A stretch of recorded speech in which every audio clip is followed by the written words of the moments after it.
Então, bem-vindos ao Beto no Mundo, uma série que apresenta a diversidade cultural e natural do planeta. Estamos hoje no 83º episódio, com a segunda parte da Turquia grega, que fez parte do Estúdio Cultur, Oráculos e Filosofia, que apresentamos na semana passada e hoje damos continuidade. Então, aqui estou eu, na Acrópole de Pérgamo, e vai estar conosco daqui a pouco o Chico Marshall. Já está aqui, Chico? Bom, deve estar entrando. Helenista, historiador e arqueólogo clássico que acompanhou o Estúdio Cultur com a Trip and Travel, Oráculos e Filosofia, né, proporcionando uma imersão cultural em cada local visitado, os comentários históricos e arqueológicos, como esse que a gente vê ele aqui emocionado, envolvido, né, em Priene, na Costa do Jônio. Aqui nós vemos o Chico Marshall em Pérgamo, que é um dos destinos que estamos apresentando nesta noite, né? A Trip and Travel ela nasceu há 35 anos atrás, em março de 1988, né? E trabalhamos num biônio, né, de viagens e intercâmbios. E desde 2016 nós recebemos a chancela do Virtuoso, que muito nos honra, concedido às melhores agências do planeta. E os nossos Grand Tours, eles nascem com o querido Monsieur Roche, historiador francês, que em 1994 provocou em nós fazermos uma viagem de imersão cultural. E o que era para ser uma experiência virou um conceito, e hoje já estamos este ano completamos 48 edições de Grand Tours, percorrendo 4/5 do planeta terrestre. E começamos, então, agora mais um episódio inédito de Beto no Mundo, apresentando a Turquia grega em Mileto F. Não, isso foi que nós apresentamos no episódio número 1. Enquanto isso, então, eu vou fazendo uma pequena recapitulação do que a gente viu ao longo da última e das próximas edições, onde foi isso no circuito em torno do Mar Egeu, percorrendo 20 pontos, onde temos 15 sítios arqueológicos tombados como patrimônio da humanidade pela Unesco, e ao longo desse caminho nós percorremos as marcas arqueológicas dessa era luminosa, né, visitando o cadinho da civilização e seu florescimento entre a Ásia Menor, o Mar Egeu e a Grécia Balcânica, percorrendo sítios onde oráculos buscavam sinais sagrados para orientar decisões, cidades e a vida, e a filosofia, fonte do pensamento educado e livre, a milenar ponte entre os sábios ancestrais, nossa mente e o futuro, do qual temos uma relação tão grande até hoje. Foi, em realidade, um curso completo de filosofia e cultura grega, rememorados em seus cenários de florescimento. Foram cidades onde 18 homens e mulheres, criadores da cultura, como Safo, Tales, Anaximandro, Anaximenes, Pitágoras, Heráclito, Xenófanes, Leucipo, Melisso, Êxopo, Hecateu, Hipodômos, Aspásia, Sócrates, Platão, Aristóteles, Epicuro e Aristarco pensaram, criaram e deixaram esse legado para a humanidade. Nesses cenários, recordamos os conceitos e ideias fundamentais com testemunhos diretos e seus comentários. Então, esse aqui foi o nosso percorrido. Na apresentação anterior, apresentamos Mileto, Dídimo e Priene, Éfeso e Nisa, né? E hoje nós vamos seguir para Claros, Pérgamo, e Assos e Troia.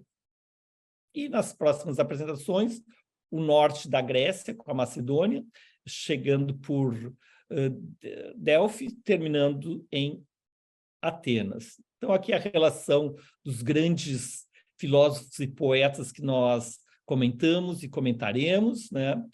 E aqui os nossos expedicionários que compraram conosco essa ideia de percorrer a filosofia no tempo e no espaço. Então, nessa parte 1, a gente saiu de Samos, visitamos Pitagoreio, a cidade natal de Pitágoras, os templos de Hera, dedicado, né, que nos remete a todo esse período glorioso do matriarcado e da potência feminina. Seguimos até Vático, o impressionante museu que foi aberto exclusivamente para nós, com os couros, a maior escultura encontrada na região, e de lá nós embarcamos para a Turquia, desembarcamos em Kusadasi, onde percorremos Mileto, Didyme e Priene. Então, toda essa região que hoje foi assoreada ao longo dos últimos milênios, né? E que antigamente eram importantes portos que faziam a comunicação entre o Oriente e o Ocidente, né? Então, trazendo produtos, mercadorias e também conhecimento e pensamento. E um dos grandes locais, graças a essa prosperidade material, proporcionou também um desenvolvimento do pensamento, é Mileto, que foi uma grande escola. Aqui nós temos a organização da cidade de Mileto, já mostrando que espacialmente ela representava todo esse avanço em termos de urbanismo, de técnicas, né?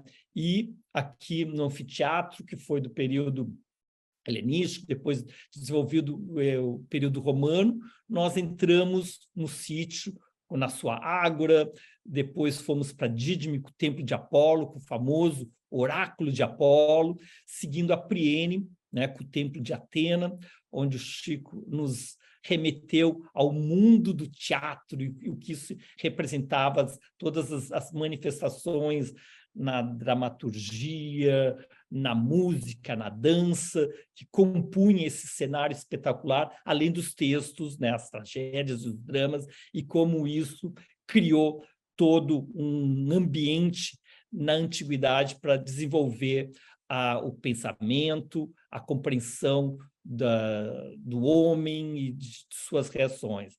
Aqui o templo de Atena em Delfos, aqui só para relembrar nossos brincos. Estamos aqui aos pés do templo de Atena, em Priene, brindando ao deus Dioniso.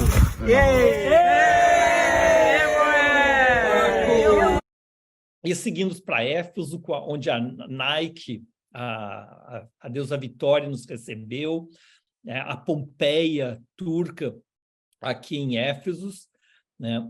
E a grande biblioteca de Celsus e o seu impressionante teatro. Seguindo, terminando em Nisa, que é a cidade do deus Dioniso, né?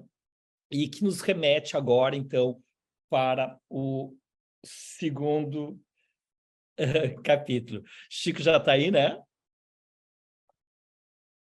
Oi, boa noite a todas e todos. Prazer encontrá-las. Boa noite, Beto. Finalmente consegui entrar aqui. Não vou sentar na janela, já que o trem está andando, né? Muito bem-vindo. Já vamos avançando, então, até eu fiz uma recapitulação do que a gente viu e seguimos, então, agora para o 83º episódio, com Pérgamo e Troia, e também Assos e Lesbos ao longo do caminho. Então, se saiu de Kusadasi, se visitou Claros, Colofon, e seguimos até, se almoçou à beira do Mar Egeu, e depois visitamos a cidade de Pérgamo, que quem não conhece vai ficar encantado. Eu sempre gosto de acrescentar lugares novos em cada novo desafio, nova viagem, né? E Pérgamo é um desses locais que estava no meu imaginário e tive o privilégio de desbravar junto com o Chico e vocês. Então, aqui o mapa da antiguidade, né? Onde aparece Claros e Colofon, E eu coloquei esse mapa, Chico, no nosso material que a gente levou para a viagem, porque como são sítios arqueológicos menos significativos, né, eles não apareciam nos mapas do século XXI, né? Então eu peguei aqui num mapa que remete à antiguidade, e o Chico vai nos apresentar, então, claros, com a palavra, Chico Márcio, historiador, arqueólogo e grande especialista no mundo grego.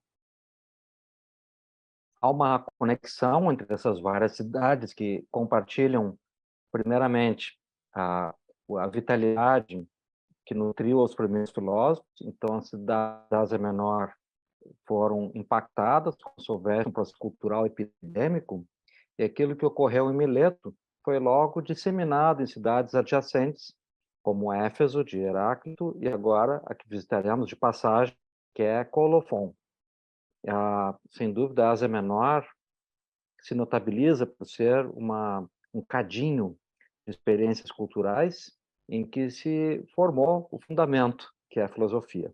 Mas, ao lado da filosofia, também experiências com outra fonte do saber são os oráculos e o saber vindo de processos considerados mágicos, sabemos que são um teatro religioso, mas que ofereciam igualmente uma resposta para demandas, questões, consultas.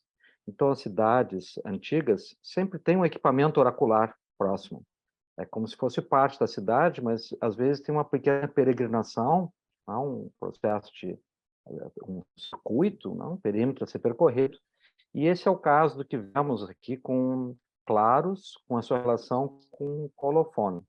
Colofon, nós infelizmente não pudemos visitar, porque a estrada que dá acesso ao sítio foi destruída por chuvas que ocorreram lá recentemente.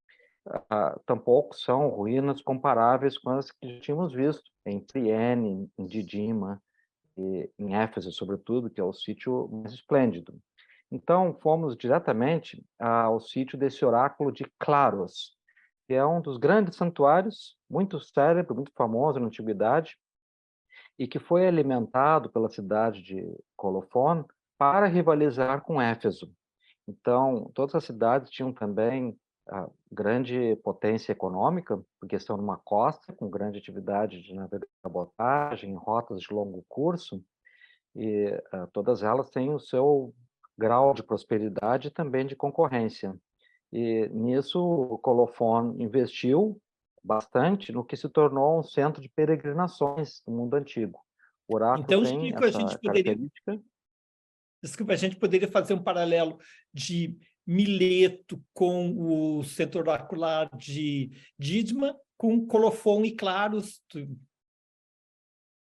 Seguramente. E Perfeito. Éfeso também tinha um oráculo próximo, não? Só que nós não temos uma boa arqueologia dele. Mas Éfeso também tinha oráculo próximo. E Éfeso é mais influente, né, na área de Colofone. Então, isso também é para a gente assim, ter uma geografia ao mesmo tempo cultural, espacial, física. Quanto à geografia cultural, Colofone, que está assim, olhando para essa foto, bem ao fundo vocês veem lá um V nas montanhas do canto superior esquerdo. Por ali segue a estrada que levaria a Colofone. E aqui vocês estão vendo uma parte da área das ruínas arqueológicas inundada.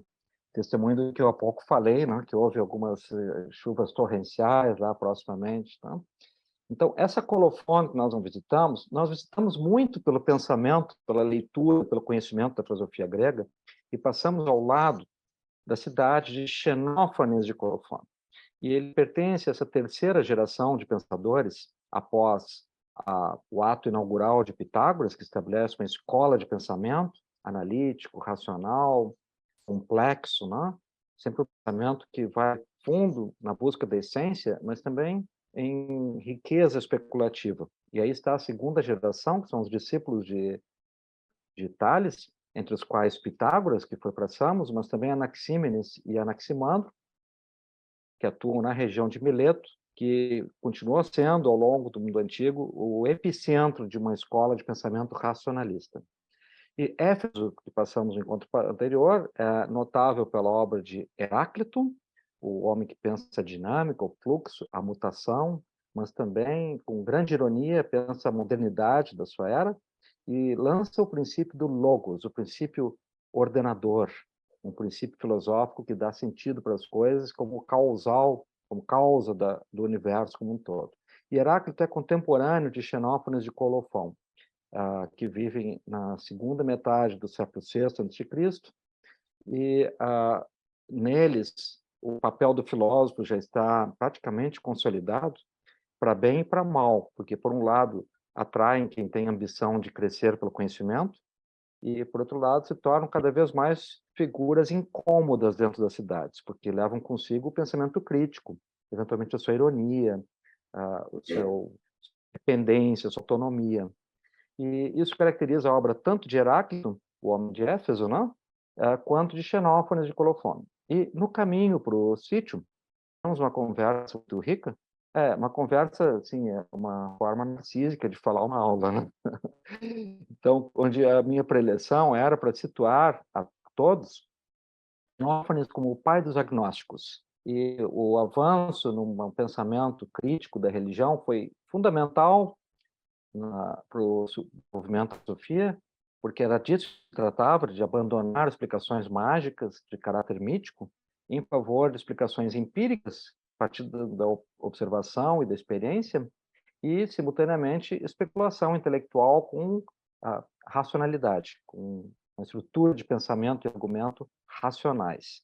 E, para isso, é claro, é preciso abandonar tradições, o ataque à religião, que é muito poderosa, que era hegemônica, que era impositiva no mundo antigo, foi uma atitude de extrema audácia, de grande coragem, e o grande nome nisso foi Xenófanes de Colofone. Então, dele, eu recordo aqui a vocês duas frases muito esclarecedoras. Sim, a visão dele é bem mais complexa, mas há duas frases que citam bem o que estou querendo aqui pontuar. É quando ele diz: se os cavalos, os leões e os bois tivessem mãos e pudessem grafar com as suas mãos a imagem de seus deuses, os fariam com a imagem de cavalos, de leões e de bois. E para quem não entendeu bem qual é a afirmação de que a religião é um produto cultural que projeta a condição histórica de quem cria essa religião, então ele acrescentou uma outra frase recolhida como citação, muitos séculos depois, que é: os egípcios fazem seus deuses baixos, negros e com o nariz achatado. E vejam, isso é uma percepção do Egito como africano que é bem singular. Já os trácios, bem ao norte, extremo oposto do Egito, fazem seus deuses altos e ruivos, mais ou menos como eram os gregos. Então, está aí declarado esse fato precursor de uma antropologia da religião, por assim dizer, avant la lettre, em que entendemos o fenômeno religioso como elaboração cultural. E Xenófanes não diz que a religião é boa ou ruim, nada disso, apenas diz que ela não é uma verdade a priori e nem uma forma do sagrado impositiva, mas sim relativa, e que cada povo, cada cultura elabora a sua cultura religiosa. Então, nisso, ele destitui a religião daquilo que anima as pessoas que creem, que é achar que há ali uma verdade sobre o sagrado. Isso ele não chega, não fala assim como eu estou falando, mas está naturalmente insinuado no que ele diz. E por essa razão, nem crê nem descrê, mas determina que o conhecimento não tem aquilo que são as religiões. E por essa razão ele pode sim ser considerado muito ricamente também um pai desse desconforto que anima os agnósticos, né? Então, isso é um pouco da filosofia desse pensador muito moderno, Xenófanes, e ao lado da sua cidade, Colofone, havia esse sítio que o Beto andava mostrando. O Beto é bem mais bonito que o sítio, por isso ele colocou a imagem dele aqui na tela, que o sítio está em ruínas e o Beto não, né? O Beto está em permanente florescimento. Mas o sítio é um sítio bem interessante, o resgate dele foi recente, a reabertura dele foi muito recente, né? Beto, visitamos Nisa no ano fomos dos primeiros visitantes da Nisa reinaugurada, com que encerramos a parte 1 desses encontros, e foi o mesmo Colofon, que recentemente recebeu uma nova estrutura, muito amigável, muito sinalizado, a estrutura sanitária de visitação é excelente, e lá está também um sítio parcialmente reconstruído pelo processo que vocês veem testemunhado nessa coluna com tambores, que é a chamada anastilose, erguer colunas, né? Então, vocês estão vendo que as partes de cima são material um pouco diferente, é parte da restauração.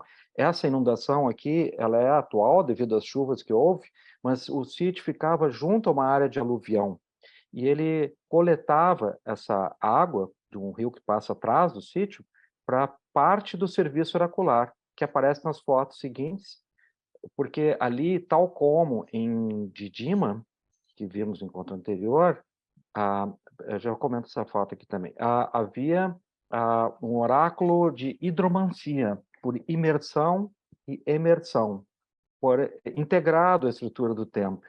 Então é muito interessante isso, porque é um templo, como olhamos assim, com a estrutura de colunas, de uma arquitetura tradicional de templo grego, só que na área do piso, em vez de haver o naos, que é o templo onde ficavam as estátuas dos deuses, onde se acreditava que residiam as divindades, ali há uma estrutura hidráulica muito complexa, muito sofisticada, muito bonita, e que hoje está visível, bem acessível. Aqui temos diante de nós uma área do pequeno equipamento urbanístico, administrativo do sítio, que é a bulé, nessa área circular, e um trono sacerdotal, tá? Porque o templo era também um território administrado, gerido, de autoridade desses sacerdotes. Pode seguir, Beto, por favor. Eu vou só voltar às anteriores, caso tu queira fazer algum comentário destas. Tá, ok. Isso aí já falei. Aqui a gente está caminhando em meio às ruínas, mas eu creio que haverá mais alguma imagem, não sei, Beto. Tem sim. Tá, então isso Então, aqui é das colunas como elas estavam e como daí é. elas são montadas, né? Vocês estão vendo ali os orifícios que permitia a colocação de pivôs, geralmente de chumbo, e estão vendo também que são monumentais, né? São de grandes dimensões. Ou seja, era um oráculo muito rico, muito prestigioso. Claro, as pessoas depositavam oferendas e aquilo era, na verdade, um ativo patrimonial, pecuniário, que dava ao santuário também o caráter de uma potência econômica e, por vezes, até de uma fonte de riqueza, operando, inclusive, com empréstimos para vários fins. Chico, e tanto em Delfos quanto em Didima, o templo é oracular dedicado a Apolo, que eu acho, né? Então, aqui tinha um deus principal a qual ele era dedicado? Em toda essa região, o culto a Apolo é muito forte e ele vem sempre associado ao culto complementar de Ártemis, que, por exemplo, predomina em Éfeso, cidade próxima e concorrente de Colofon e de Claros, né? Então, Apolo e Ártemis são filhos de Leto, no pensamento mítico, e Zeus. E, por essa razão, esse oráculo de Claros, ele é também um santuário, não apenas um templo. Falamos templo quando é a consagração de uma entidade mítica, e santuário quando há uma composição, incluindo outras entidades, como o caso de Delfos, por exemplo, Beto, onde há o templo de Apolo, que é o oráculo de Apolo, mas junto a ele há também o templo de Dioniso, que é o teatro de Dioniso. E Perfeito. diante dele, um pouco antes dele, é o santuário de Palas Atena, que é a Atena Pronaia. Então, isso, claro, há uma lógica que explica, que justifica essas conciliações, as relações que há entre os deuses. E aqui há, creio que em alguma foto depois aparecerá, junto ao templo de Apolo, que é o templo oracular, um pequeno templo consagrado a Ártemis, irmã de Apolo. Então, aqui nós estamos dentro do templo de Apolo, vocês estão vendo que eu referia esses canais, essa estrutura hidráulica muito sofisticada, muito complexa, era parte de um cenário de ritualística. E atrás, aqui estão vendo esse valo bem ao centro, e atrás dele tem ali 1, 2, 3, 4 pequenas marcas, né, que são arcos que guardavam, talvez apareça na foto seguinte, a área de imersão. Por aqui eles entravam, havia uma escada, desciam volta um pouco aí, Beto. Desciam caminhando por esse canal central, e quando Isso. chegava ao fim dele, entravam à esquerda e logo a seguir entravam propriamente na área de imersão. Não é demais lembrar que isso tudo é um teatro religioso, não? Para representar uma comunicação com o sagrado. Os sacerdotes eram e são mestres nisso, né? Simular relações com o sagrado por meio de ritualísticas complexas, né? E junto com elas não apenas a água, mas todo um circuito de oferendas havia diante desse templo. Está lá, né, a marca do altar onde realizavam os sacrifícios, parte da economia do templo. Chico, e nos explicaste também na viagem que tinha alguns sítios oraculares, né? Que eles tinham temas específicos, né? Tipo o de Dodoma, que é de Zeus, seria mais de coisas pessoais, o de Apolo em Delfos, de coisas de Estado, né? O de Claros tinha alguma especialidade? Assim, todos eles têm algo em comum, que é saciar a inquietação, a curiosidade com o destino, com o futuro, o que hoje é realizado também com a economia e a meteorologia, né?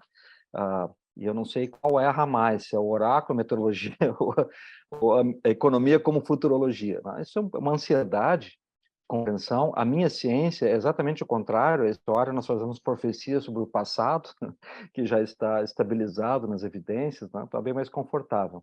Então, essas demandas, Beto, elas têm um elemento em comum e eles aparecem em todos os oráculos, que são questões sobre o destino, incluindo matrimônio, incluindo relações diplomáticas, incluindo a guerra. Isso aparece em todos. Em Delfos, com grande força, com grande intensidade, porque lá era o principal santuário panelênico. Então, as cidades enviavam para lá peregrinos e embaixadas, né? Eram os theoroi, plural de theoros, que nós chamaríamos olheiro ou consulente, coisa assim, e que iam lá em nome da cidade realizar demandas. Então, a Delfos, claro, assumiu a dimensão de um oráculo de Estado, por assim dizer, embora ele não seja uma unidade política, né? Como uma cidade-estado ou uma nação. Ao passo que, como tu bem lembraste, em Dodona, o oráculo de Zeus, em Dodona, que veremos um próximo encontro, né, a ser marcado, lá sobreviveram as plaquetas metálicas em que eram feitas as questões. Então, lá foi possível conhecer com grande detalhe e com muita riqueza, como vimos, né? Eu fotografei no museu, eu e o Antônio fotografamos no museu, e lá, sob o carvalho de Zeus, nós lemos essas plaquetas com as suas traduções, um pouco do texto em grego e a tradução, para saborearmos ali essa memória revitalizada das consultas que faziam. E eram quase todas com uma forte marca subjetiva, pessoal, mas envolvendo também aspectos sociais e políticos, né? Não Sobre percam o como... próximo, não percam o próximo episódio do Berto no Mundo, quando levaremos vocês até Dodoma. E, Dona. como o que o Chico nos falou, eu e Marie-Thérèse, que perdemos a visita a Claros, agradecemos muito a explicação e as imagens de Claros, e agora a gente avança para Pérgamo, um dos highlights da nossa viagem, e que espero que quem não conhece ainda fique muito instigado a desvendar esse sítio, que ele é composto de duas partes, né? Nós temos o Asclepion, que é um santuário médico, onde a arqueologia ilustra muitas das terapias antigas, e no topo da montanha, a Acrópole. Então, com vocês, Chico Márcio nos fala sobre o Asclepion. O Asclepieion, tá? Aqui ele é assinalado aqui, a marca, que é o nome do filho de Apolo, Asclepios, uma espécie de logomarca do serviço médico realizado em santuários médicos no mundo antigo.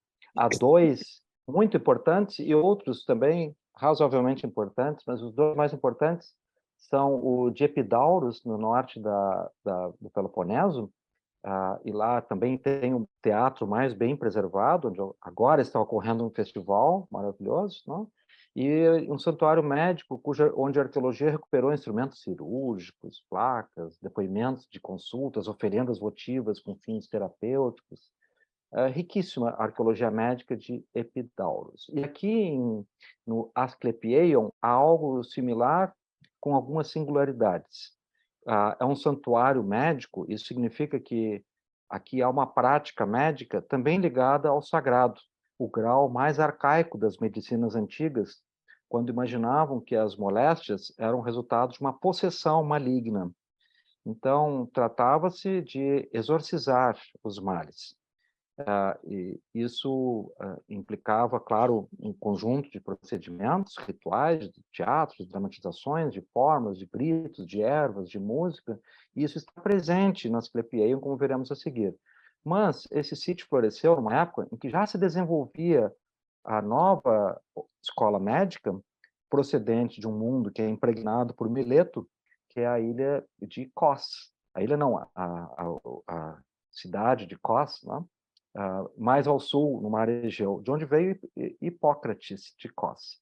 Hipócrates tem aquele pensamento iluminista de que é preciso encontrar as causas e que é preciso pensar empiricamente. E ele pensou a saúde como condição de vida dentro da cidade, o que é muito de acordo com o pensamento milésio. O pensamento milésio pensa sempre a cidade como a solução ideal para as assimetrias e desequilíbrios da vida na cidade e no mundo. Não? Então, uma cidade melhor produzirá uma qualidade de vida superior, e, no caso, cidades bem aeradas, bem ventiladas, que passaram a dominar o urbanismo, também vindo de Mileto, com hipódamos de Mileto.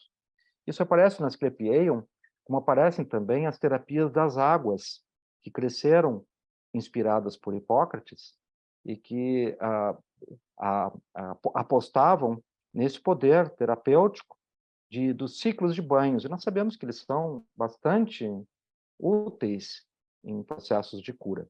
Então, lá na Asclepieion, Santuário de Asclepios, há uma chance de vermos esses dois momentos, não? A medicina mágica e a medicina protocientífica de Hipódamos. Aqui nós estamos vendo o teatro, que está integrado ao santuário. A quem esteve conosco há de lembrar, ali eu fiz novamente uma pequena preleção sobre o teatro, mas nesse caso relacionada a uma finalidade profilática do teatro e de algo que ocorre no teatro, que é o riso. Nós perdemos, a humanidade perdeu o que se tornou uma quimera dos helenistas, que é o livro segundo da Poética de Aristóteles. No livro primeiro, ele aborda a tragédia e demonstra como ela é profilática, como ela é um fármaco. A catarsis, que é a experiência espiritual, sensorial, intelectual vivida no teatro, ela é curativa para o indivíduo e para a cidade. O modo com que Aristóteles reage a Platão restaura a dignidade e a utilidade funcional da arte. Ele vê que as pessoas saem do teatro purificadas e usa um termo médico que é cataró, quer dizer, purificar, para explicar o efeito trágico. E no segundo livro, ele abordou o riso. Quem leu O Nome da Rosa há de lembrar, faz parte daquela trama que Umberto Eco criou, uma imagem dessa quimera filológica. Né? Então, imagina-se que ele também tem examinado o riso com essa mesma perspectiva, de vê-lo como algo benéfico, útil, e não apenas um entretenimento, algo casual, mas algo profundo, como um fármaco para o indivíduo e para a cidade. E aí rememora-se um ritual que vem do culto de Deméter, que é a gelousia. Gelauo, em grego, quer dizer rir, dar gargalhadas. Então, eles imaginavam, muito bem imaginado, que o riso, que a produção do riso, que a realização do riso é profundamente curativa. Ao comentar isso lá no teatro, iniciamos uma pequena sessão de riso, de gargalhadas, né? Nossa querida Bruninha ganhou o campeonato do riso, foi fabuloso o riso dela, mas todos rimos bastante, né? Um riso, claro, provocado, não houve nada jocoso ali, animal, a não ser essa experiência de querer viver ali no seu cenário. esse sentimento tão bonito, tão belo, né? E também terapêutico, né? Lembrando que nesses teatros apresentavam comédias muito engraçadas, né? Que faziam as pessoas realmente rolar de rir. Não apenas comédias, mas sátiras, né? Que eram apresentadas depois das tragédias e também eram jocosas, né? E aí está o nosso ilustre querido guia saindo do túnel de Asclépio para a área de banhos. Vamos em frente, Beto. Não sei se tens aí uma imagem do nosso túnel. Isso aí já é a ação era romana, as covas, os banhos. Aqui está a nossa querida Kate, emprestando seu charme, para com ela vermos o túnel de peregrinação e cura que marca o coração do Asclepieion. Então, esse túnel, vejam, ele possui orifícios na parte superior. O indivíduo entrava nesse túnel, descendo uma escadaria, e na parte superior ficavam sacerdotes fazendo vários rituais muito acústicos, cantos, e também gritando fórmulas que teriam, imaginavam eles, efeito de exorcismos ou efeitos apotropaicos, ou seja, de afastar os males. E então, por isso, estão vendo esses orifícios em cima. Então, quem atravessava aquilo tinha uma espécie de uma experiência. Evidentemente, quem está acreditando nisso tem uma experiência muito mais intensa, não? Do que nós modernos.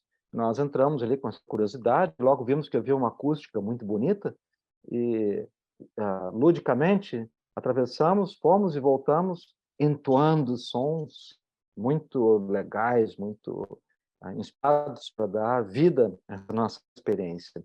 Então, quando saía desse túnel, entrava-se na área de banhos.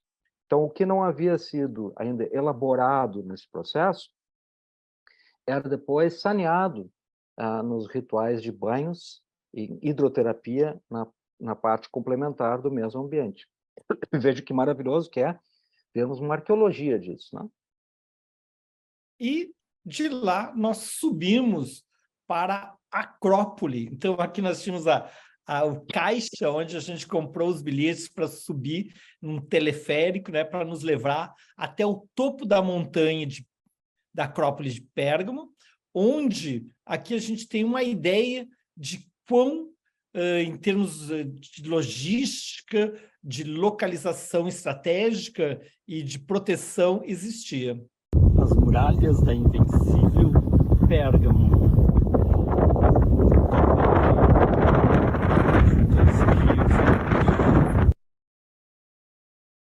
E de lá nós continuamos caminhando, né, nesse encontro de rios, né, sempre sob o comando aí do Chico, do Galcan, nosso guia.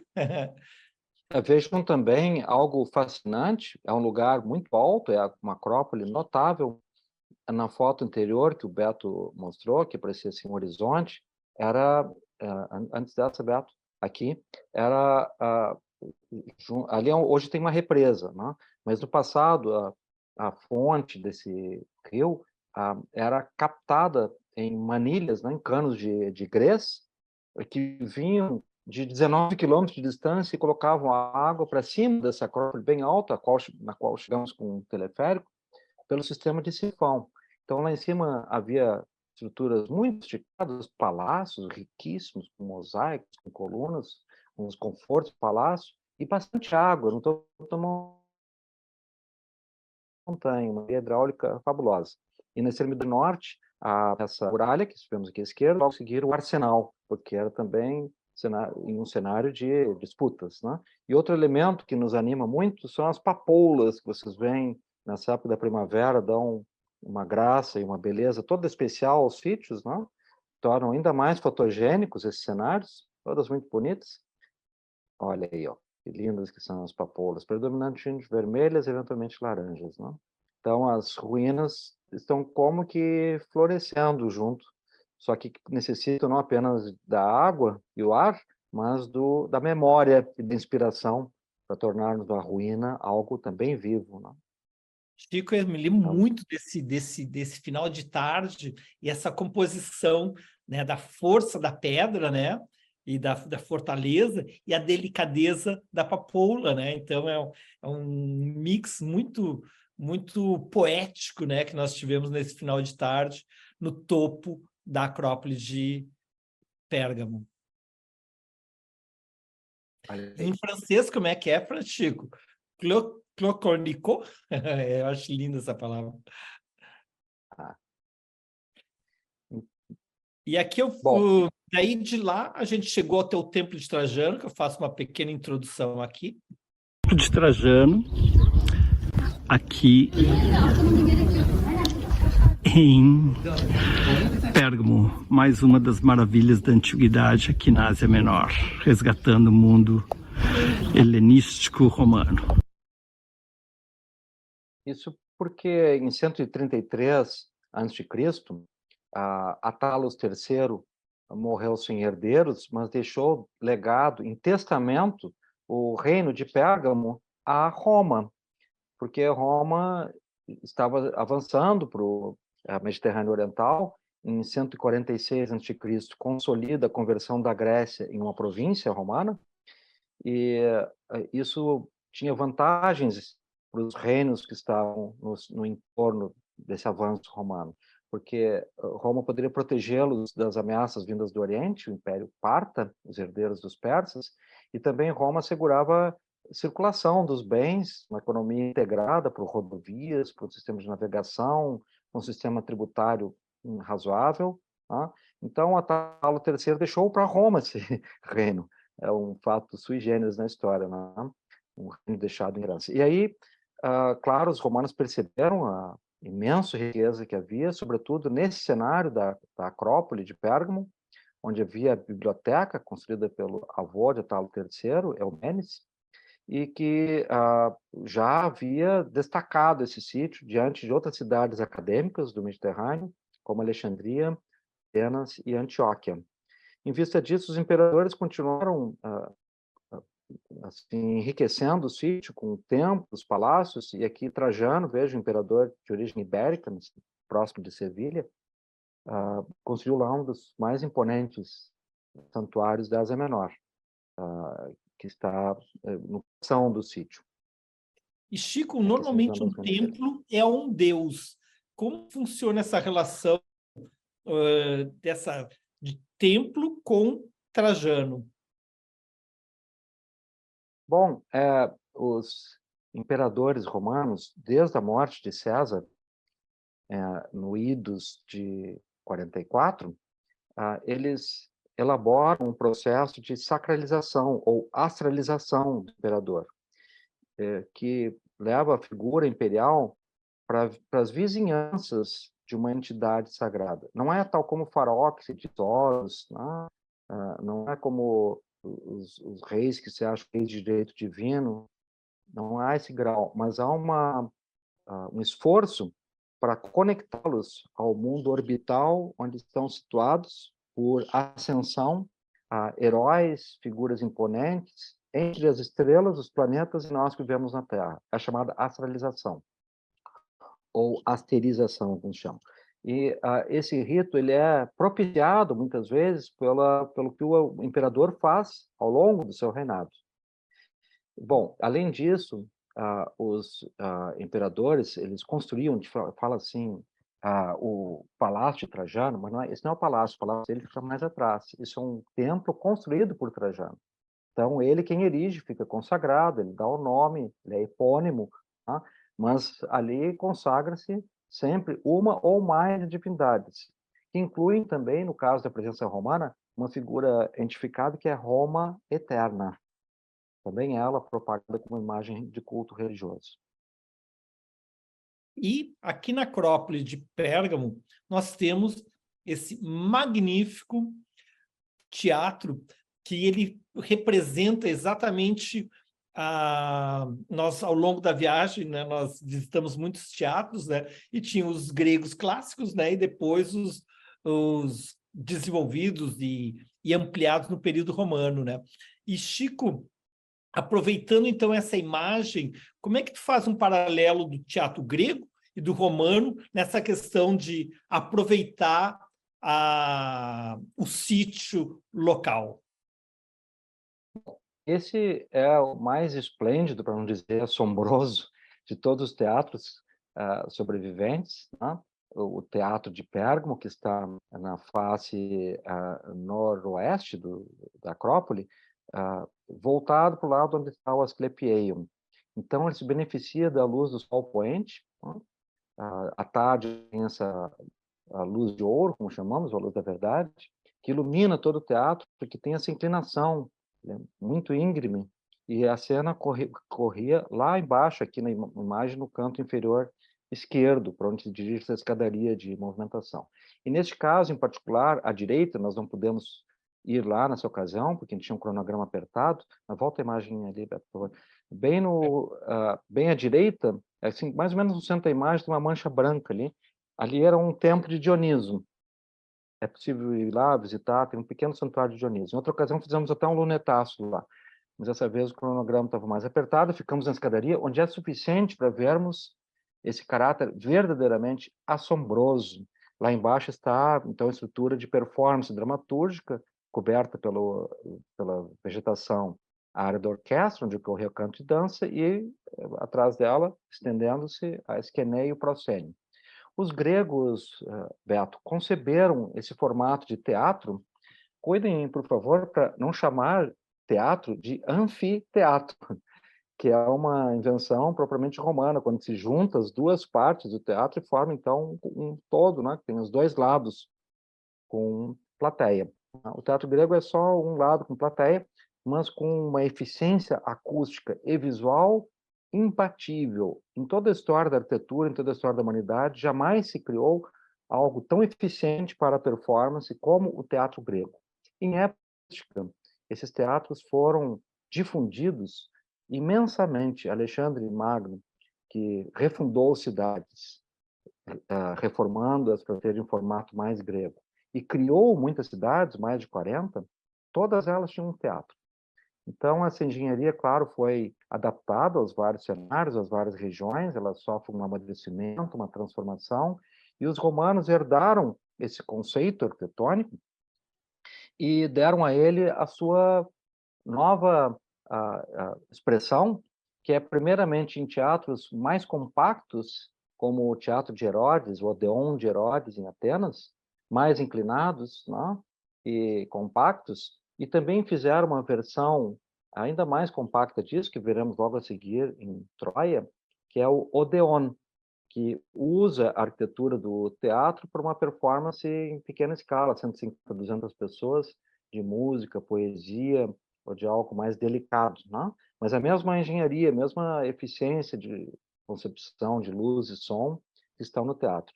Já comentei em outras ocasiões, não é demais lembrar que a arqueologia atual já identificou, num arco geográfico que vem do rio Indo, né, hoje Paquistão, a Península Ibérica, da Bretanha ao sul do Egito, as ruínas de 863 teatros.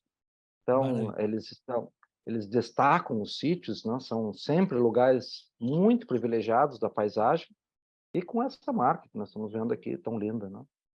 Pessoal, vocês que estão nos assistindo aqui no Beto no Mundo, e se imaginem sentados nesses degraus e assistindo uma tragédia, né, lá embaixo, com aquele cenário, com essa composição toda, e todos os elementos que o Chico, ao longo dessas apresentações, tem composto, né, do canto, do coro, da dança, né, que compõe esse conjunto fantástico há 2.400 anos atrás, né? Então é simplesmente maravilhoso, né? Eu não sei se aqui na Acrópole de Pérgamo eles têm feito apresentações, mas em diferentes partes do mundo se tem feito em teatro. Nós tivemos o privilégio em Siracusa de ver uma apresentação num teatro, né, da antiguidade, né? Então é um privilégio máximo que aqui o nosso grupo, né, os expedicionários do Estúdio Cultur, Oráculos e Filosofia, né, percorremos, né, e sentimos, né, Beatriz, bem cuidada pelo Chico, né, de como era íngreme, né, e com isso a possibilidade de todos terem uma grande visualização do palco lá embaixo, né.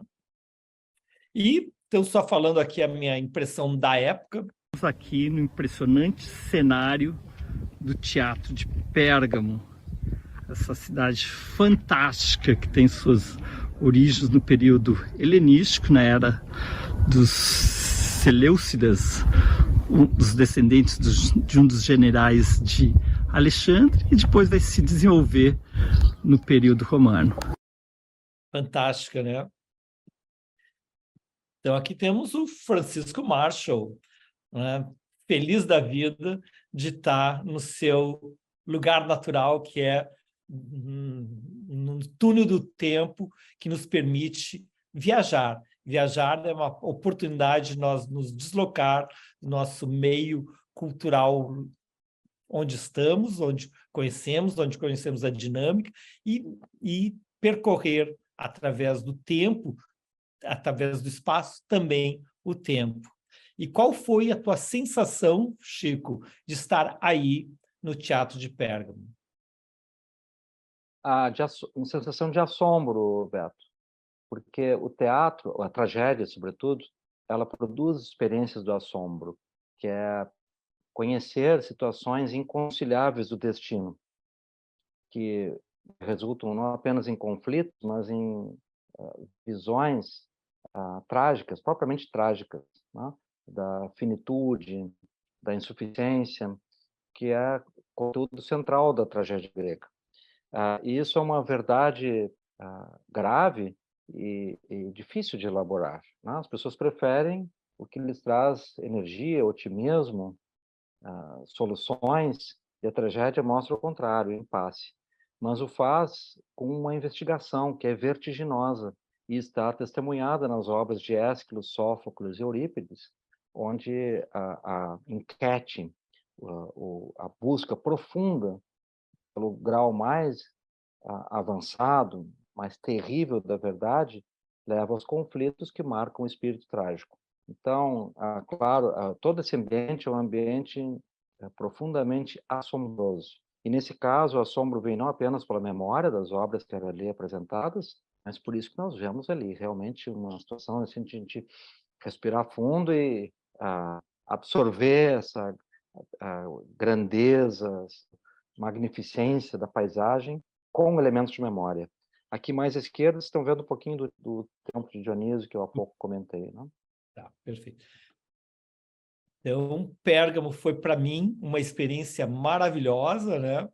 E que eu te agradeço muito, Chico, de nos apresentar, nos conduzir de uma forma tão dramática, né? Então, foi o nosso ápice desse dia aqui em Pérgamo. E eu e Marie-Thérèse, que vínhamos direto de Cussadácia, apreciamos demais. Aqui a Bela Cinti, e um detalhe que eu achei muito bárbaro, né, que é aqui da papoula com a rocha, né? Então, essa relação entre o delicado e o imutável. Daí nós seguimos aqui pelas campos de Só papoula. volta um pouquinho, Beto, por favor. Volta um pouquinho. Aqui? Mais uma a mais. Aí, né, onde na imagem seguinte até fica melhor. Saindo do teatro em direção à saída do sítio, então tomando-se o rumo à esquerda de quem olha o teatro, né, como sudoeste, ali passa-se pelo local onde estão essas árvores, no próximo slide aparece melhor ainda, que é exatamente a cicatriz, estão vendo um pouco de ruínas à volta, ali é onde se situava o templo de Zeus em Pérgamo.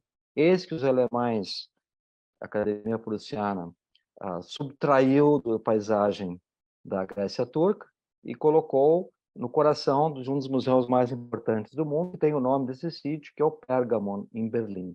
Então, construíram aquele museu esplêndido, né?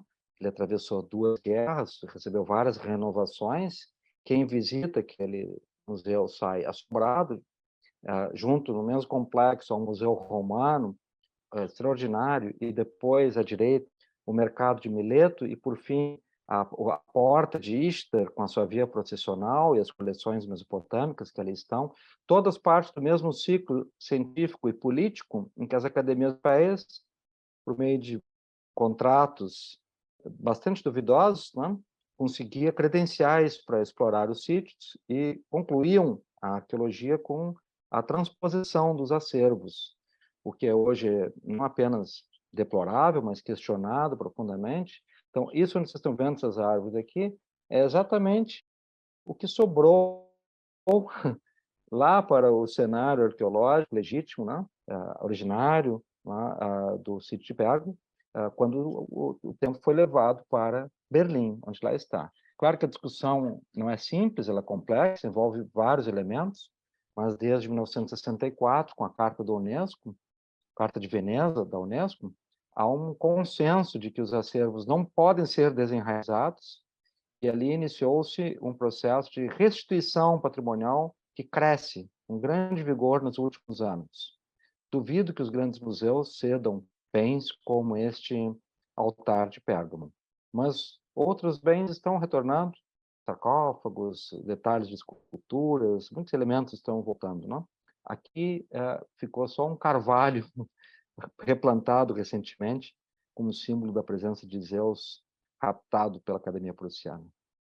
Pessoal, então, 2024, nós temos Roma na África, África em Roma, e 2025 estaremos no Estúdio Clio Tour Trip Travel em Berlim para conferir todo esse legado que lá está, no momento, armazenado. E de Pérgamo, nós seguimos até a bela Bahia, a cidade costeira de Ayvalik, onde nós ficamos acomodados 2 noites para seguirmos para 2 atrações que ainda vamos apresentar hoje, que é Assos e Troia. Então, de Ayvalik, estrategicamente aqui, né, tá próximo de Lesbos. Para quem assistiu o filme Nadadoras, né, dos refugiadas, das meninas sírias, né, que nadam da costa turca até a Grécia, que pertence à comunidade europeia, né, foi por aqui, foi a partir nesse trecho aqui que elas nadaram. Então, aqui nós estamos em Ayvalik, nós vamos visitar Assos e Troia. Então, Assos, o que temos em Assos, Chico, que nos remete à história? Por que incluímos Assos no Estúdio Clio Tour, Oráculos e Filósofos?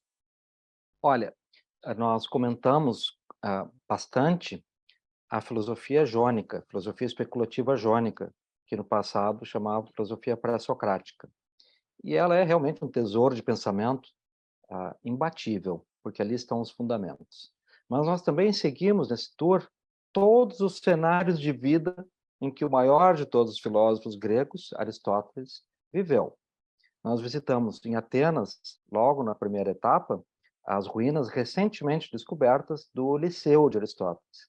E as visitamos, depois de visitar a academia e comentar, então, que é muito importante a relação entre Aristóteles e filósofo, e Platão e Aristóteles, né? E como, enfim, há conflitos pessoais, políticos e filosóficos que estão no cerne dessas duas potências do pensamento, né? Platão e Aristóteles, e da academia e do Liceu. E depois nós seguimos os passos de Aristóteles. Quando Platão morreu, ele deixou a academia de herança para um sobrinho seu que era muito mal reputado, tinha a fama de ser inconsequente, tonto, e o Aristóteles ficou profundamente desagradado disso e abandonou Atenas, onde ele estava já por 19 anos, estudando na academia, se aperfeiçoando em geometria, astronomia, em várias ciências, não? Então, desgostoso disso, ele atendeu o convite de um amigo dele, Hermaeus, que era herdeiro do poder em uma cidade ali próxima de Assos, não? Então, Aristóteles foi lá nas melhores condições, como um hóspede bem-vindo, terminou desposando uma enteada desse Hermaios e ficou ali por cerca de 3 anos, casou, teve uma filha. E ali Aristóteles, então, como uma espécie de um exílio, né, também deu início a um novo ciclo do seu pensamento, como naturalista, e todos sabemos que um dos pontos fortes da epistemologia de Aristóteles é o vigor taxonômico, identificar, descrever e catalogar espécies. Isso fez dele também um colecionador ávido de espécimes vegetais e animais. Ele teve um jardim botânico e um zoológico, posteriormente alimentados pelas remessas do seu discípulo Alexandre Magno, que por onde andou, colecionou e enviou para Aristóteles tudo que encontrava de fauna e flora importante. E esse caminho ele trouxe do Oriente para o Ocidente vários espécimes, né, importantes. Então, em Assos, Aristóteles viveu um período decisivo. Ele tinha um pouco menos de 40, 37, 38 anos, e ali ele encontrou também um camarada que será muito importante no seu destino, né? Depois será um dos seus sucessores na academia, perdão, no Liceu, que é o Teofrasto. Então, por isso nós fomos visitar Assos, onde viveu Aristóteles. Assim como a sua cidade natal, Estágita, Assos também tem uma beleza paisagística inebriante. No topo do sítio arqueológico, um templo de Palas Atena, de onde se tem uma vista extraordinária para a ilha de Lesbos, que apareceu na imagem anterior. O templo está parcialmente reerguido, o suficiente para dar essa poética das colunas e das ruínas, né? E visões belíssimas. Não é demais também nós lembrarmos que nesses cenários a gente tem gozo de vida plena e bela. Então as pessoas têm um enorme prazer em tirar fotos lindas, fazer poses, né? Explorar a beleza do local, que é muito instigante, muito, muito bonita, muito poética, né? E aqui nós estamos no topo da Acrópole, onde se vê esse templo, as ruínas do templo de Minerva, no local onde Aristóteles viveu. E descendo, é um sítio bem complexo, né? Descendo rumo ao litoral, onde fomos aquele dia almoçar, passa-se pelo teatro. Vemos aqui na encosta o fato de estar incrustado em uma parte firme do solo e ter pouca estrutura aérea ajuda a preservar ruínas de teatros, né? E esse teatro está voltado para o mar também. Uma outra visão muito linda, esse teatro na ilha de, perdão, no sítio de Assos. Que de Assos, olhando para o litoral. Tudo com aquela água pavorosamente tentadora, né? Verde, azul, temperaturas amenas, né? Aí fomos para um restaurante muito agradável no litoral, mais um dos trunfos da logística Beto Conte, aquela logística imbatível. Não, é muito bom esses suspiros, né? Então, depois de um momento cultural, histórico, arqueológico, né? Então, aproveitar, desfrutar da gastronomia, dos vinhos de aqui, para depois seguirmos para Troia, onde o Chico vai nos falar mais sobre esse personagem, que é o Heinrich Schliemann. Bom, sim, Troia é um divisor de águas na história da arqueologia, na história da cultura e na história da nossa visão da cultura grega. Porque um jovem leitor de Homero decidiu examiná-lo ao longo de sua vida e evidenciar que ele não era apenas um relato fantástico de feitos heróicos, de heróis que se relacionavam com deuses e deusas, né, que realizavam feitos portentosos, enfim, características do pensamento mítico, e características que animaram a história da cultura, a história da arte por muitos séculos. Mas, além disso, Schliemann acreditava firmemente que havia um grau histórico, de indiciamento histórico nas narrativas de Homero, sobretudo na Ilíada. E havia um local nessa península da Troade, tradicionalmente associado ao sítio de Troia. Mas Schliemann duvidou disso. No apogeu da vida, quando ele já estava emancipado economicamente, depois de uma bem-sucedida trajetória de empreendedor muito ousado que foi, ele conseguiu haver todos os seus bens, transformar uma fortuna e financiou ele próprio as escavações com a anuência do Império Otomano. E ele partiu de uma hipótese de leitor. Nós Ele estamos leu... falando em que anos, Chico? Nós estamos falando em 1871, Tá. quando ele avança com as escavações em Troia, encontrou lá um trabalho já em desenvolvimento por um arqueólogo que se tornou seu assistente, que é o Wilhelm Dürkfeld, e ele aposta que o sítio está localizado num local que não havia sido explorado ainda, e essa aposta foi bem sucedida. Ele, logo no início, consegue deparar-se com as ruínas romanas, há pequenas estruturas bizantinas que ele não soube identificar, ele avançou para o mundo romano, e ali iniciou uma aventura dificílima, porque havia um sítio que hoje sabemos tinha entre 11 e 13 camadas arqueológicas diferentes, dependendo do critério que se dá para cada camada. Então, até chegar à Troia mais antiga, ele teve que atravessar Troia romana, Troia helenística e clássica, Troia arcaica, Troia da Idade das Trevas, Troia do final da Idade do Bronze, até chegar em ruínas que beiravam o quarto milênio, em torno de 2920, 2960, quase 3.000 a.C. Vejam, a época em que floresciam no Egito e na Mesopotâmia as grandes civilizações, mas que estavam nos seus primórdios. E lá já havia uma ocupação importante de uma fortaleza que foi progressivamente reocupada com várias características, né, demográficas e tipologias culturais. Bom, então, esse foi o resultado das escavações de Schliemann. Ele avança nelas no início da década de 1870, até que ele tem um conflito com o governo turco e é obrigado a abandonar a Turquia e vai, então, na Grécia continental, Grécia Balcânica, avançar na arqueologia de Micenas, a cidade-fortaleza de Micenas, que tem um tipo similar ao de Troia. Lembremos, Micenas era a cidade de Agamenon, um líder grego que vai a Troia combater Príamo, né? Então, essa Troia, ela é, sobretudo, uma cidade representativa do poderio da Anatólia, do Império Hitita, de cidades coligadas que estão a Oriente, com um interesse similar ao dos gregos, que é controlar a passagem para o Mar Negro, ponto Euxinos. E Troia está num ponto estratégico de controle, de visualização do que ali ocorria, né? Então, uma cidade, desde os seus primórdios, cidade fortaleza, com muralhas muito amplas, com sistemas defensivos, e não à toa, seu principal relato de memória histórica é um relato profundamente bélico, né? A Ilíada.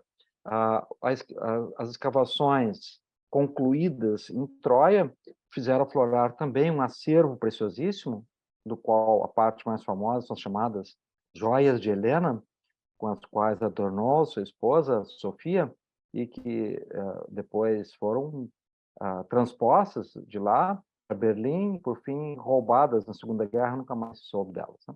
Mas ele tem desenhos, relatos. E tudo isso que aqui estão as joias de Sofia.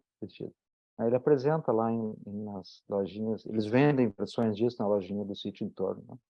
Então, o que vimos até há pouco, que o Beto ia mostrando, para quem visita é muito desafiador, porque não tem a simplicidade de um sítio, por exemplo, como o Herai, onde estamos, todo ele da época arcaica, ou mesmo sítios que têm elementos gregos e romanos, como o caso de Éfeso, é possível discerni-los, interpretá-los bem. Em Troia, há, assim, um mix, não? Uma melange de diferentes níveis e alguns, claro, se destacam. E aí é possível compreender um pouco melhor o mistério de Troia e a dificuldade de interpretar Troia como um sítio arqueológico. Ademais, quem visita Troia não chega lá por acaso, mas certamente é impregnado pelo sentimento de valor, de memória que tem nesse sítio. Então, frequentemente Chico, também tem experiências. nesse slide aqui que tu colocaste, né, eu acho que dá uma ideia para quem está nos assistindo da complexidade desses diferentes níveis, né, desde o período romano até o nível 1, né, das escavações. Uhum. Isso a gente vê no sítio, porque há alguns locais onde afloram simultaneamente esses vários estratos, esses vários níveis, porque eu vejo que ele está numa colina, então a parte mais alta ela tem proximidade entre os níveis arqueológicos. A sinalização no sítio é bastante razoável, né? É suficiente para nós vermos as marcas, Mas, claro, para dar inteligibilidade para aquilo é preciso um grau de estudo bem mais avançado.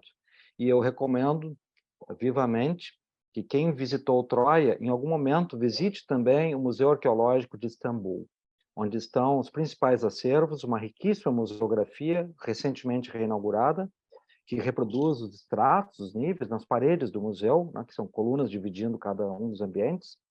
Eu e o Antônio, que está aqui conosco, né? Tudo bom, Antônio? Estivemos lá ano passado, vivemos isso tudo, fotografamos, e agora em Troia, enfim, tem a fonte, mas não tem os acervos, né? Que estão descontextualizados. Em E o alguns Museu momentos Arqueológico, aqui, ele está no Topkapi, né?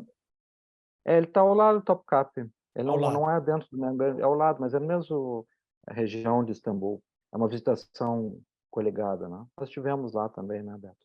Então, vai passando aí, vamos ver se consigo desmembrar aqui, destacar alguns. Bom, vocês estão Vou vendo a só, estrutura de visitação, só passarelas e mostrar, tal, e só mostrar para vocês aqui o registro do nível 1.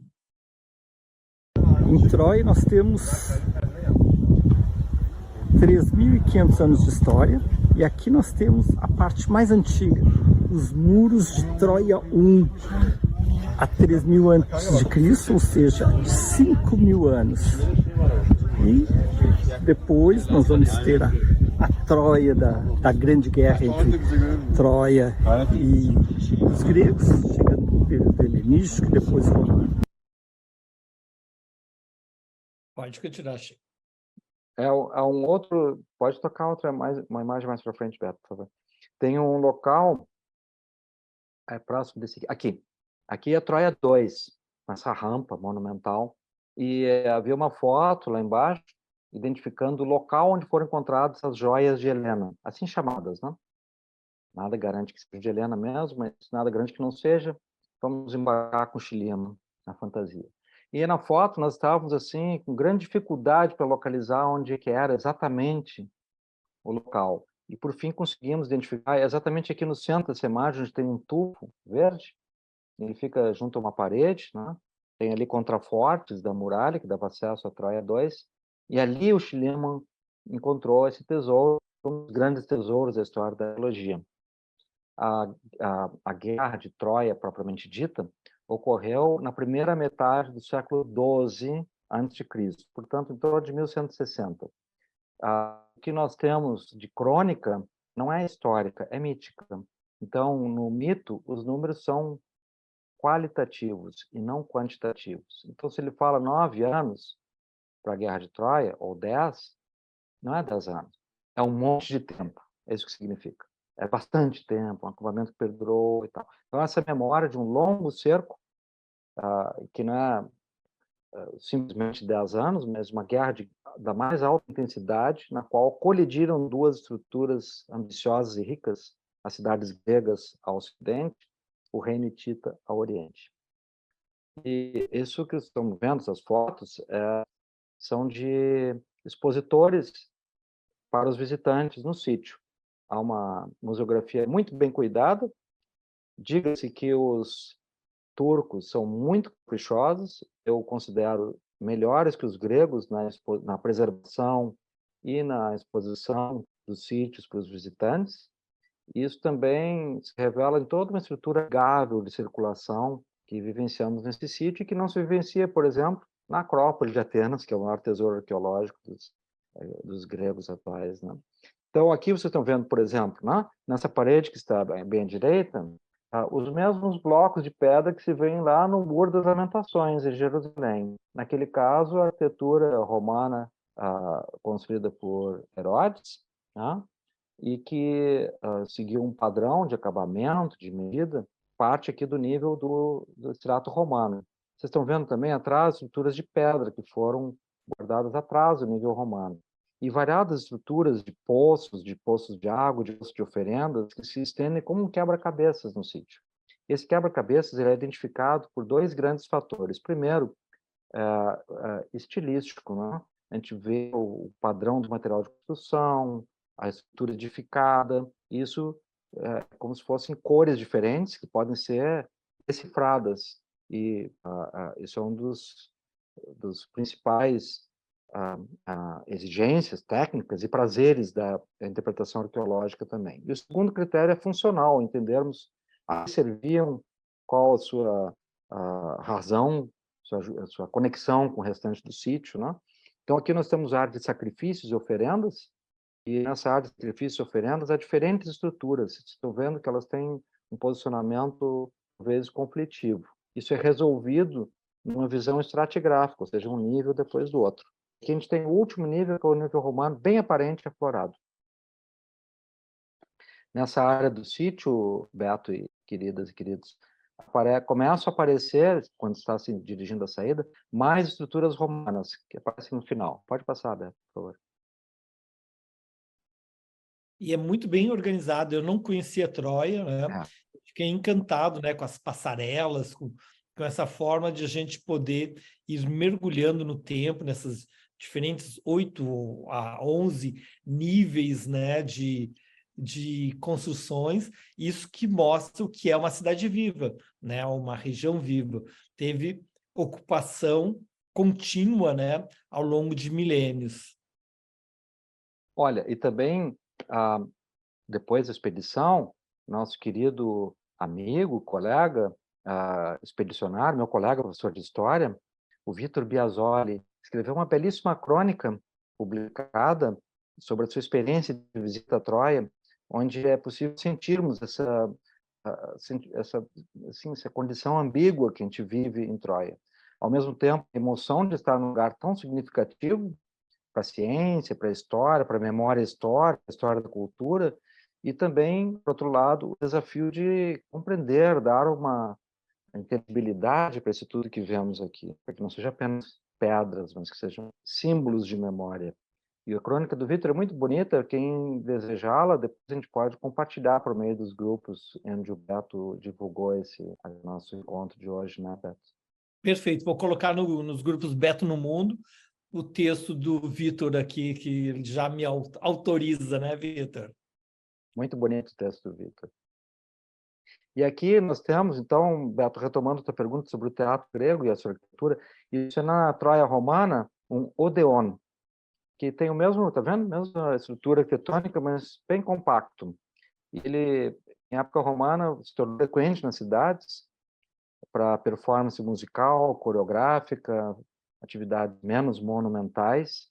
E eu ambiciono muito, tipo um desejo cidadão, antiquista e contemporâneo, que as cidades tenham mais estruturas como essa, que permita a democratização com baixo custo da cultura, da performance, do aprendizado, do que há de bom e belo.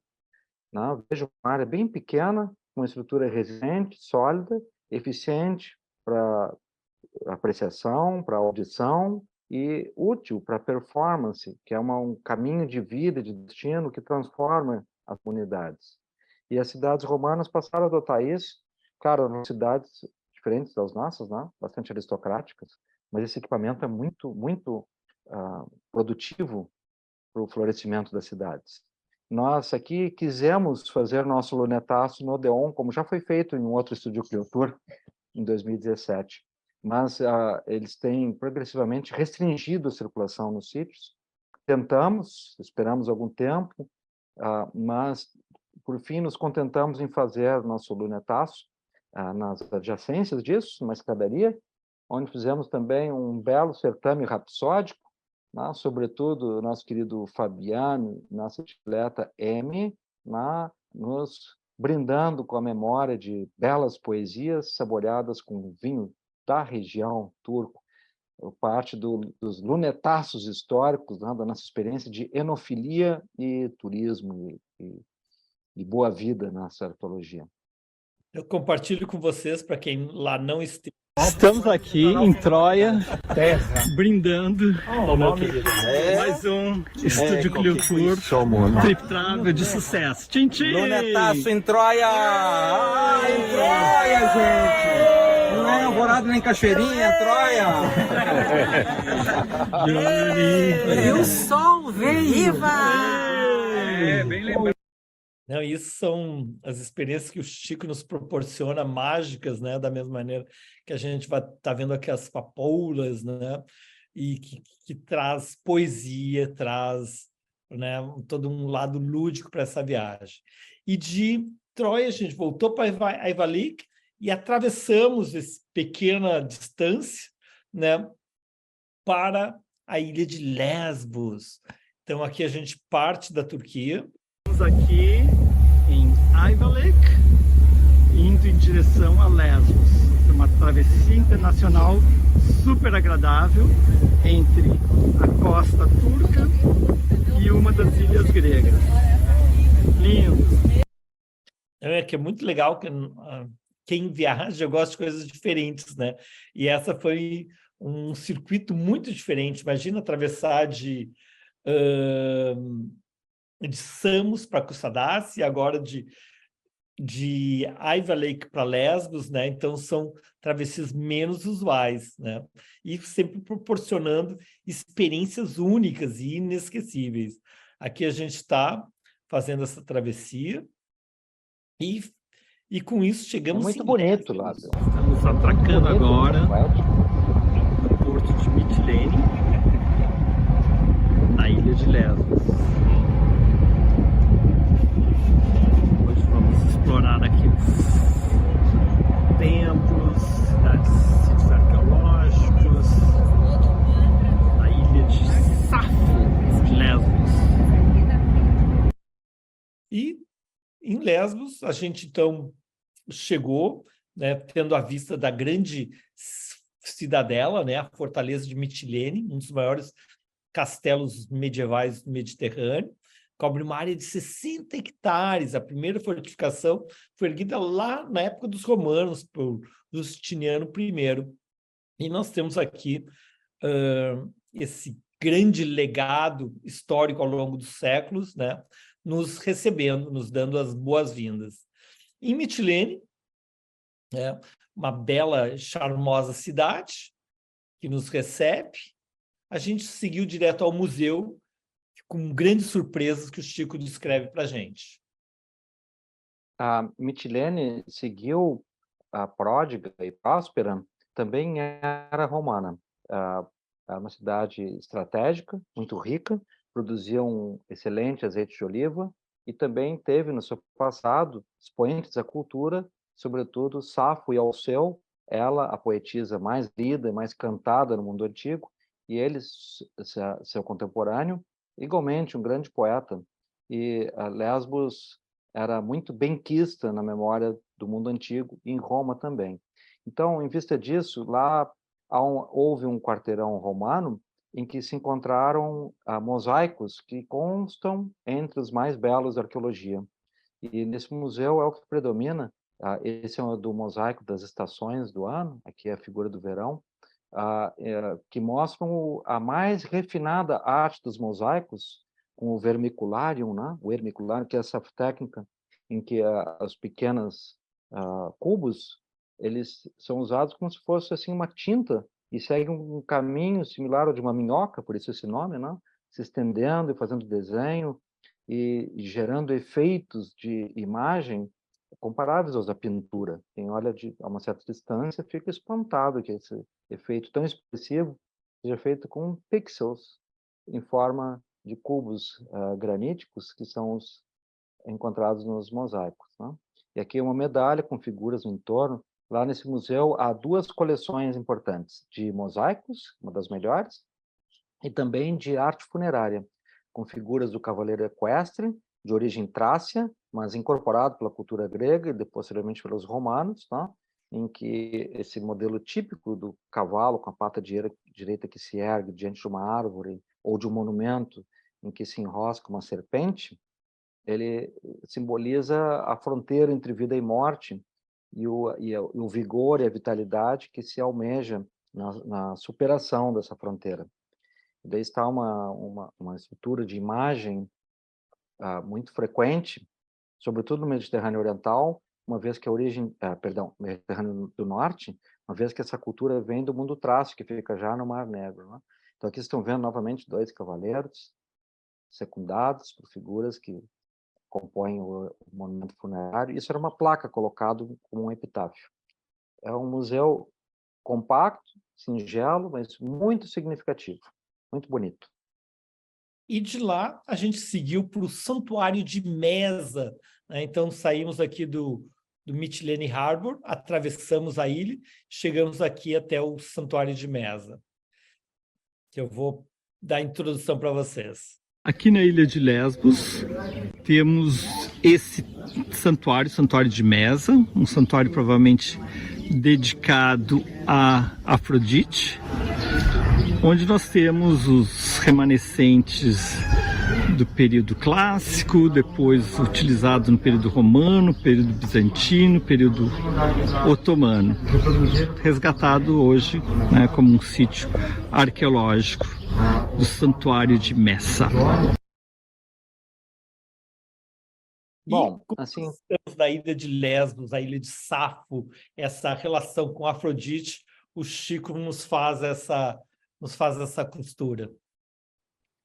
bom, a arqueologia floresceu ao longo dos séculos, sobretudo desde a descoberta de Pompeia, em 1748, de um encontro entre fantasia e ciência. E esse encontro é nutritivo, porque a fantasia dá inspiração, motivação e depois valoriza para o turismo, para a literatura, para a história da cultura, o achado arqueológico. Por outro lado, a prática arqueológica é uma das mais complexas, mais mais multi, inter e transdisciplinares que há. É preciso o concurso de muitas ciências, o que requer, claro, um outro tipo de mentalidade diferente da fantasiosa, que é a mentalidade analítica complexa, envolvendo geologia, física, história, paleontologia, muitas ciências, né? Paleobotânica, paleozoologia, tudo isso entra na arqueologia. Então, o arqueólogo profissional vive de elucidar, de contextualizar, de datar os fenômenos. E o arqueólogo da fantasia, que não está em conflito com isso, ele olha para a fonte cultural e as suas motivações. É o caso da presença de Safo em Lesbos, Safo de Lesbos, né? Então, é uma poetisa que criou obras de máxima beleza. Platão a reputa como a 10ª musa, uma reputação muito justa pela qualidade da sua obra, da sua trajetória, e essa fama dela é uma marca de encanto que se expandiu pelo mundo antigo. Tá? Todavia, nós temos pouquíssima informação biográfica confiável, quase nada. Suficiente para sabermos que ela tinha uma filha que muito amava e que ela designa, tá? Que ela teve um romance mal sucedido que pode tê-la levado ao suicídio, e que ela teve um momento de conflito e exílio, né? Foi viver no sul da Península Itálica. Mas, assim, são marcas muito escassas para sabermos da vida de Safo. Mas uma das imagens que temos é de que ela seria uma sacerdotisa de Afrodite, porque Afrodite é o personagem central dos seus poemas, entre os quais consta um hino a Afrodite, que é muito bonito, muito tocante, que é muito recitado. Eu já apresentei com a minha querida amiga Laura Medina várias vezes um sarau, inclusive nos preparatórios para essa expedição, fizemos isso, com a memória dessa poesia tão bela. E sabendo que ela foi, muito provavelmente, veja, a sacerdotisa de Afrodite, é tentador rememorarmos os passos, a aura de Safo, neste santuário de Afrodite, onde estamos. Na região onde ela viveu, por onde ela esteve. Tá? Então, é latente a memória de Safo. É abusivo dizer aqui, foi o santuário que onde Safo foi a sacerdotisa, porque não há evidência. Mas também é desnecessário suprimir essa fantasia. Então, ali, claro, uns cenários para nós rememorarmos essa mulher, que superou os séculos, que triunfou com a força da beleza, da graça, da inspiração, de motivações puras, genuínas e muito elevadas, fizeram o nome dela, a arte dela, iluminaram muitos séculos e chegaram a nós, 2.650 anos após o florescimento dessa jovem poetisa em Lesbos. Claro, quando a gente caminha por Lesbos, né, Beto, né, Emi e Talos, a gente fica assim exposto a essa aura de memória de contato com o mundo de Safo, e foi uma das motivações que nos levaram lá.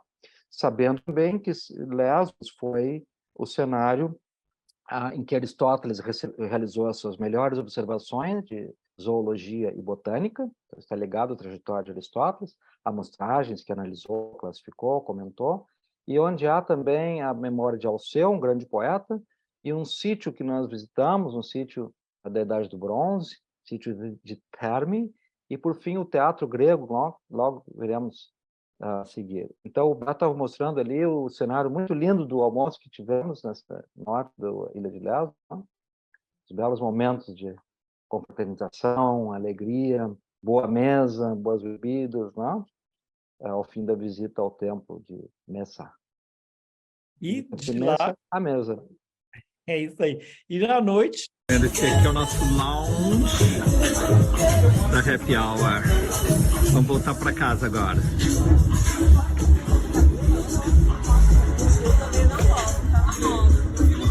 Tá rapando o cabelo agora.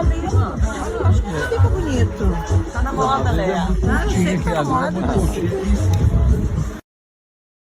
então isso, tudo que eu estou Olha, a falando, invejável boa vida no Mediterrâneo. é, não, e o que é bárbaro em viajar é essa oportunidade que a gente tem de se imaginar num local que foi o mote de toda essa viagem, onde Pitágoras, Tales, né, Aristóteles, né, Safo viveram, né? Então, essa oportunidade de a gente se colocar no lugar do outro e migrando no tempo, 2.650 anos atrás, e viajando ainda mais aqui no sítio arqueológico de Terni.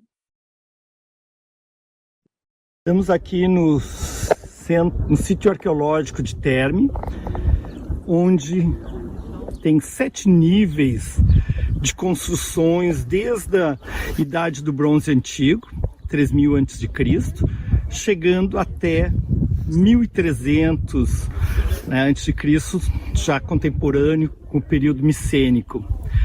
Nesta região, junto ao mar, né, havia produção de cerâmica, um sítio arqueológico que chegou a ter 8.000 metros quadrados, com uma população de até 1.200 habitantes, com construções em pedra, a partir de determinado momento, em torno do ano 2400, com muralhas, produção de cerâmica, que era comercializado através via marítima, né, com outros locais da ilha e de outras ilhas, até 1300, quando teve um incêndio e o sítio foi abandonado.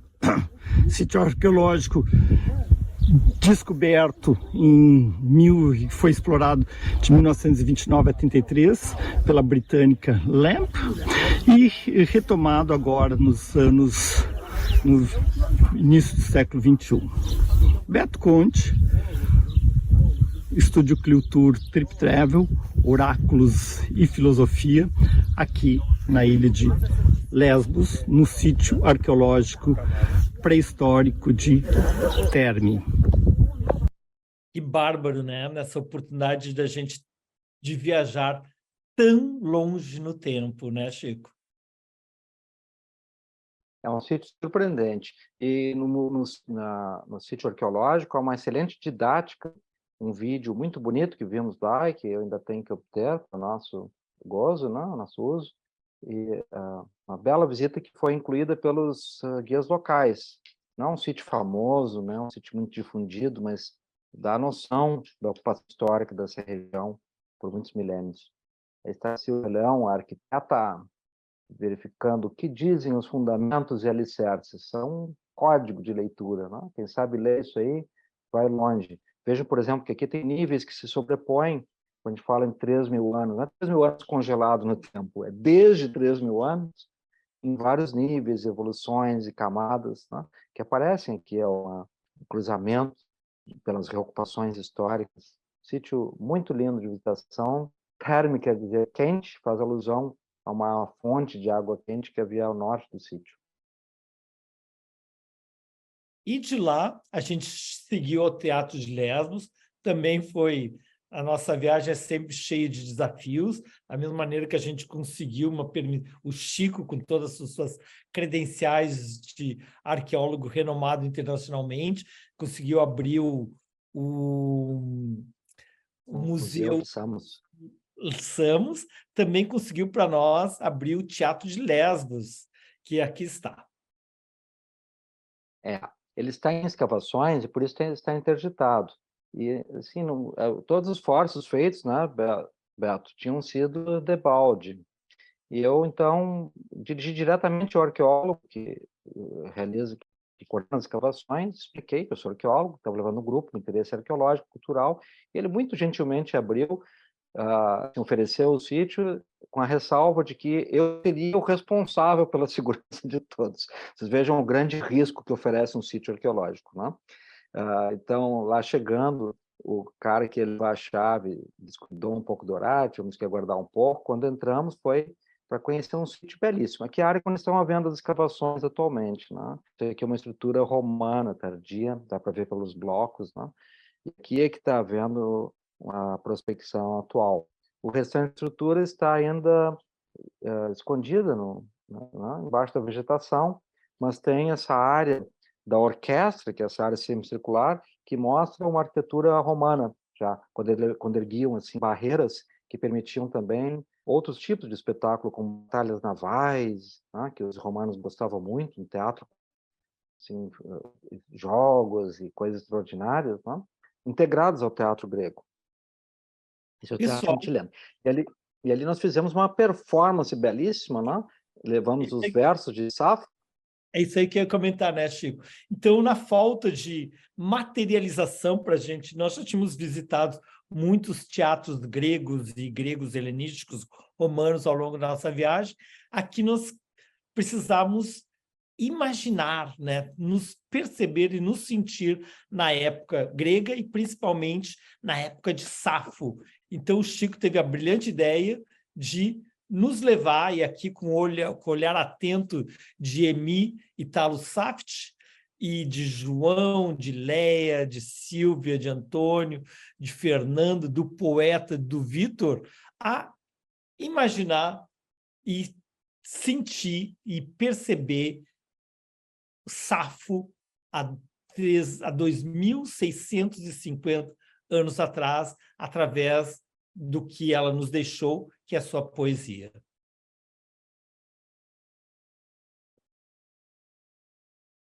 Hino a Afrodite, com Helene Criticou. Ποικιλόχρον, αθανάταν Αφροδίτα, πέδιος δολοπλόκε, κλείσω με σε, μη σε και εσύ, μη δε ολιέσει δάμνα πότνη ανθίμων. Helene Criticou, Hino a Afrodite, última estrofe. Ελθέμι, εντνήν χαλέπαν βελίσσον, εκμερίμνα νοσά, δε μη τέλεσε, θύμος ημέρη, τέλεσον, σίδη αυτά, σύμμαχος έσω. Afrodite, em trono de cores e brilhos, imortal filha de Zeus, urdidora de tramas, eu te imploro, a dores e mágoas não dobres, soberana, meu coração. Segue-se a seguir mais 6 estrofes, em que ela tem uma oscilação, buscando a chegada da deusa e a aparição da deusa. A deusa chega e se dirige a Safo, dizendo assim: quem, de novo, a persuasiva deve convencer para o teu amor? Quem, ó Psafa, te contraria? Pois ela que foge, em breve te seguirá. Ela que os recusa, presentes vai fazer. Ela que não te ama, vai te amar em breve, ainda que não querendo. Vem outra vez, agora, livra-me dessa angústia e alcança para mim, tu mesma, o que o coração mais deseja. Sê meu ajudante em combates. Gente, imaginem o privilégio, né, da gente, né, ouvir um poema escrito há 2.650 anos atrás, no local onde provavelmente tenha sido concebido. Então, devolvo a Chico, né, primeiro te agradecer, né, por esse momento único, impagável, né, desse contato com Safo, com a poesia e com essa viagem no tempo e no espaço. Fazer o poema soar novamente é fazer com que passe pelo nosso corpo e também pelo ouvido, pela mente, por tudo, essa reverberação de uma memória cultural que também se transmite sons, imagens, ideias e poemas. E nós fazemos isso encontrar conosco e encontrar as ruínas, com o cenário, com isso tudo, é uma conjunção de máxima felicidade.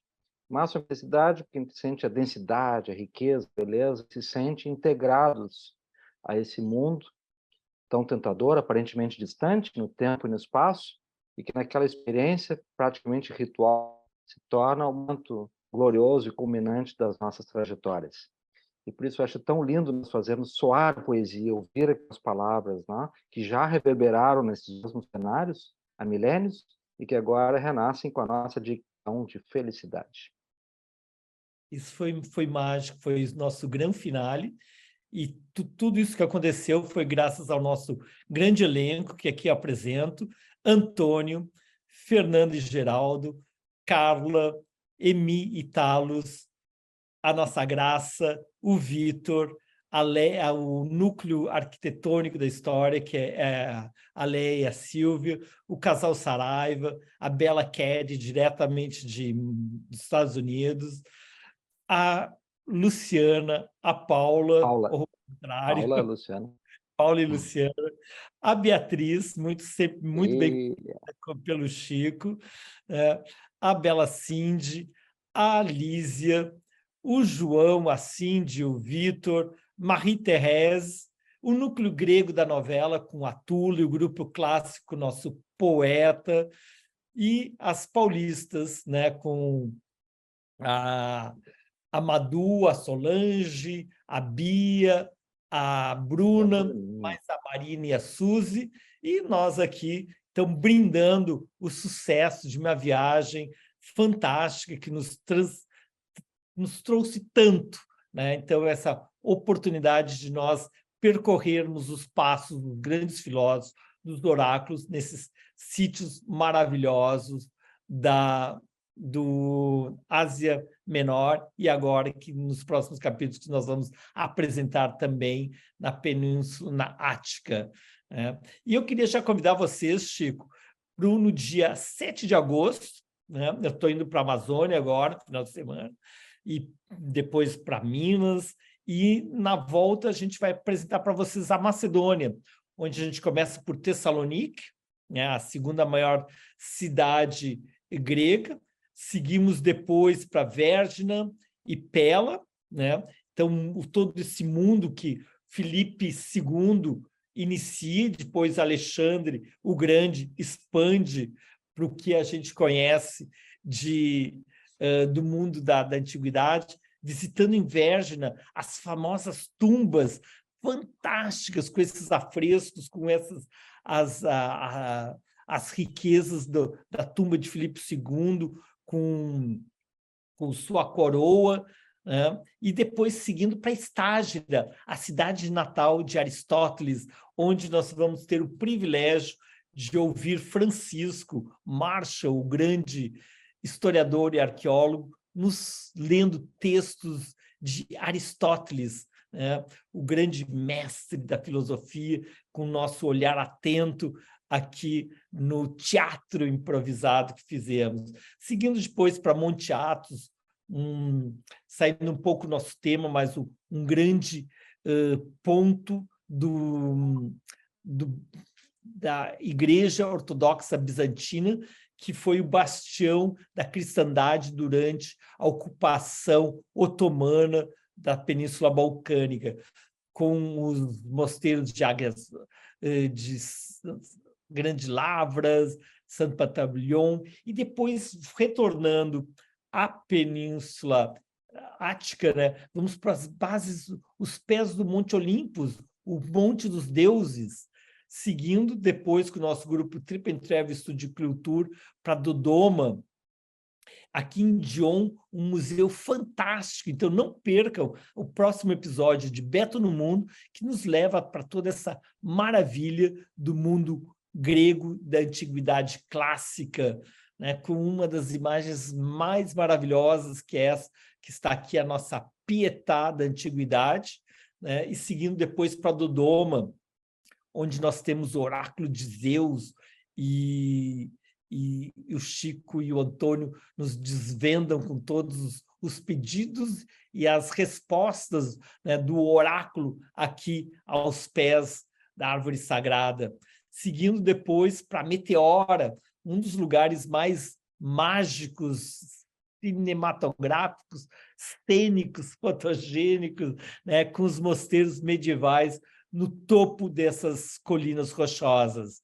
Isso tudo, né, com o estupor de Chico Marshall frente a essas maravilhas, né, seguindo para o ápice em Delfos, onde aqui Carla Colombo nos representa toda essa mistério, né, do oráculo que desvendava e decifrava o futuro, amenizava nossas ansiedades nesse sítio arqueológico e natural fantástico. Isso tudo, né, terminando em Atenas, e então no nosso próximo episódio de Beto no Mundo, no dia 7 de agosto, registre aí na sua agenda, né, que vai nos complementar essa viagem pelo norte da Grécia, na região da Macedônia.